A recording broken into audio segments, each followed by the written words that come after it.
Ngiyambingelela abantwana benkosi enkulu yasePhakameni.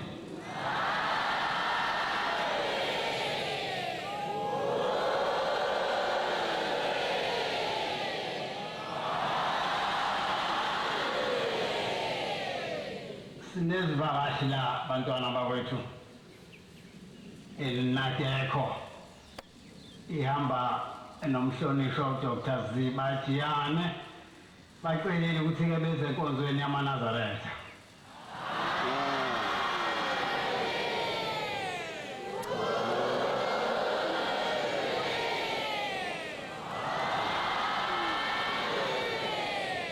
Inkonzo yesabatha lasemini soyiphathelwa umfundisi uCwenza inkosi zimbusise.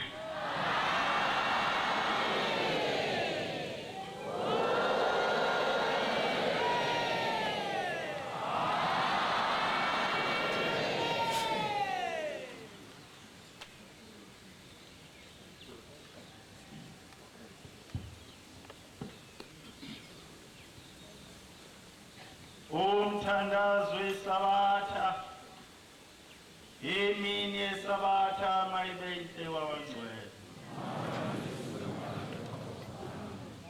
Isandlelo sesihlabelelo somthandazo wesabatha isihlabelelo senkumbuzo yezizukulwane senkumbuzo yokuzila inkumbuzo kaNkulunkulu.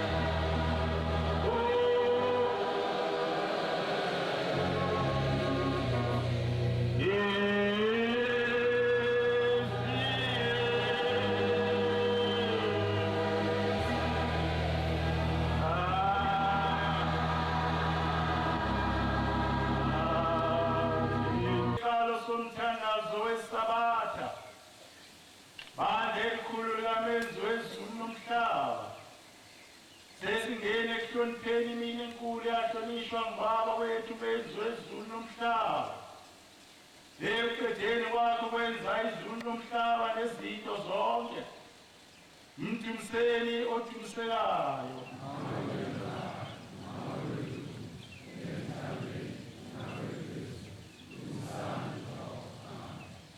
Uyenehloniphekayo kamenzi wezulu nomhlaba umezi makavume ukubusisa ubuqa kwethu nokuzithoba kwethu. Amen.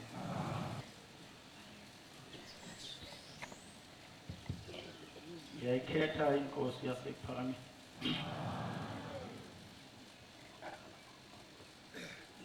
Nkosi yomsa nothando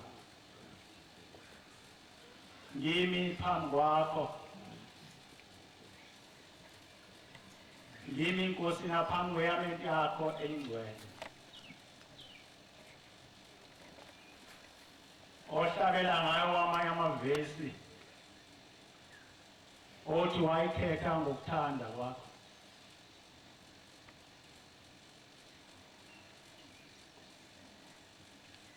Ngiyacela Nkosi yomsa ukuba ukujwayela ngicela ukujwayela Nkosi ongayihluli ingqondo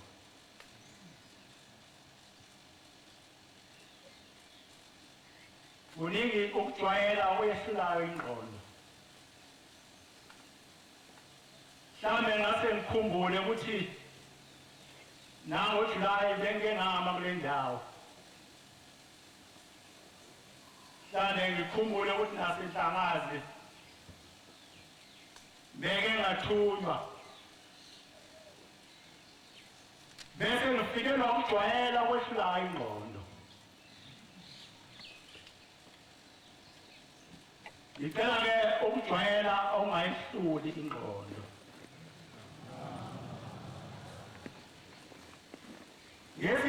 wathi ikhona insizwa yalapha ekhaya ePhakameni okwake kwayehlela lokho yehlelwa ukujwayela ukwehlula ingqondo yahamba yaya enkosini yasePhakameni iyobika usizo lwayo yafika yabika usizo lwayo yaseyizuza inhlanhla ukuba inkosi yasePhakameni ilalele kuyinhlanhla uma ubika izinto zakho ushembe akulalele lensizwe yabona leyo nhlanhla ukusizuza uba ushembe ayilalele yabika konke ukukhuluma kwayo yabika lonke usizo lwayo konke ukuhlupheka kwayo kanti izokwehlelwa isono izohlelwa isono so ujwayela ukuhlula ingqondo ngicela lo ujwayela ukuhlula ingqondo ungangehleli ngoba ujwayela ukuhlula ingqondo bubi angithandi ukuzisho izinto ezivama ukwenziwa ukujwayela ukuhlula ingqondo uma le nsizwa yasezibike izinto zayo yasithola isibusiso yayisihamba iye eKamu ke lapha ePhakameni amadoda ayivama ukuhlala abe baningi ndawonye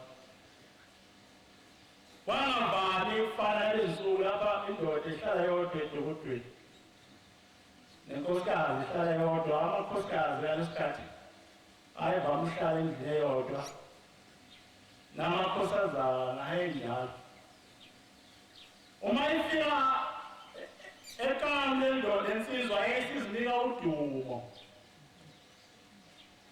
yathi ngangena nje yayisizinika udumo olukhulu yenziwa ukujwayela ukuhlula ingqondo udumo yazinika lona ithangaza abantu balapha ePhakameni banjani bamesaba mshembe ngoba ushembe akasabeki phethe isifo sokujwayela ukuhlula ingqondo ithangazi babesaba mshembe mina ushembe ngiyaya kuwekuseni yemini yena ntambama ngiyacabanga ukuthi indoda ushembe umngane womuntu yila isifo sokuhlula ingqondo ejwayeleyo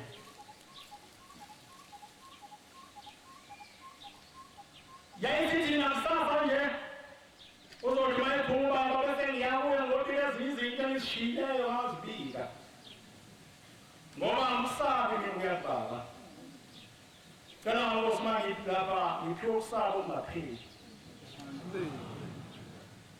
ngiphiwe ukusaba okukhumbula ukuthi wena awusiye umuntu ozebe njengathi awusiye umuntu wasemhlabeni abantu basemhlabeni bayazalwa baphinde bafe kodwa ushembe akafi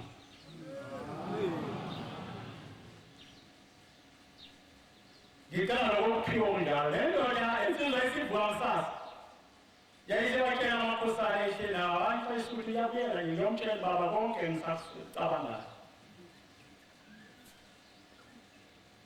ngoba nginesabi yayisihamba phela isifo sokujwayela ukuhlula ingqondo malifika phambi kwakhe iqhamuka wayeseyibheka yamanzi yaqonda konke ukukhuluma kwayo ibikhuluma izolo phambi kwakhe khuluma ikamu phambi kwakhe khuluma edolobheni phambi kwashefa khuluma umxoxa edolobheni nibabili ushembe yakwazi ngoba ushembe nibabili ngolithathu leyonke phela engakho ushembe uma iphindile ibhasi lapha emzini wasehleli ngilalekwa nongoma bethi abantu abangoma shembe sisize shembe sikhumbule ushembe bese yabonakala lapho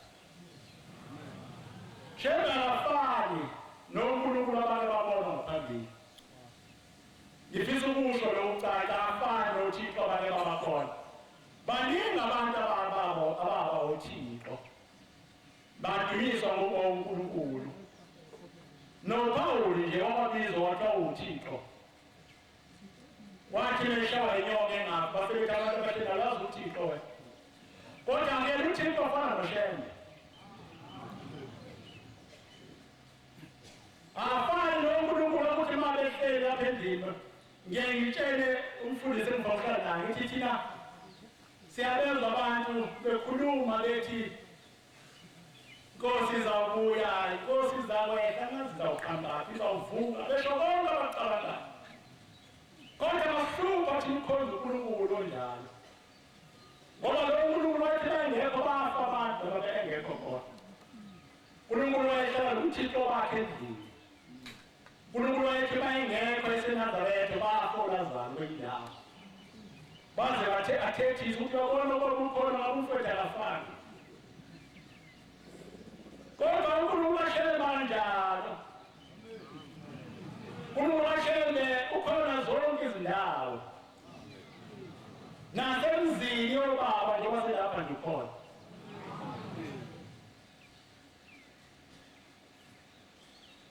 Uma ifika ngensizwa phambi kaShembe sibuya ngesonto. Iphethe isifo sokujwayela ukuhlula ingqondo. Ithi mayifika phambi kwakhe ithi iqala ukukhuluma. Yayiphendulwe inkosi ba umbala. Yayisuka lo ediloni wena. Yayisuka ikhakhalaza yiwa isuka biwa isuka biwe. Yathi isithwele ungasakwazi ukuhamba. Ithi lo mfana nibonayo thethisa uhlushwa idimoni. Uhlushwa idimoni ongamboni uShembe wasezulwini. Ihlushwa idimoni ongamboni uShembe loyimi oyinyama. Ayimboni uShembe wasezulwini oyimi. Manje lenza iyacabanga ukuthi uShembe nje. Sela ufunda incwadi kaJuda. Incwadi kaJuda isahluko sokuqala. Incwadi kaJuda iseduze nje kwencwadi yesambulo. uJuda isahluko sokuqala. Ivesi 8. Ngiyocela umoya ngifundele incwadi yabaseKorinte. Le ngizayifunda mina. Incwadi yabaseKorinte 13 athatha ivesi 13 lokugcina. abaseKorinte 13 mangiqeda le ngiyocela ovile inkosi angifundele abaseKorinte bokuqala isahluko se-13 ivesi lokugcina ngithi uvesi 13 mangaphosisi.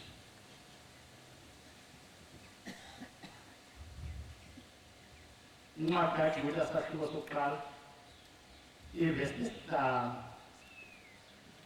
Kepha ngiyathanda ukunikhumbuza noma kade nikwazi lokho ukuthi inkosi lapho seyisindisile abantu ibakhipha ezweni laseGibhithe yabuya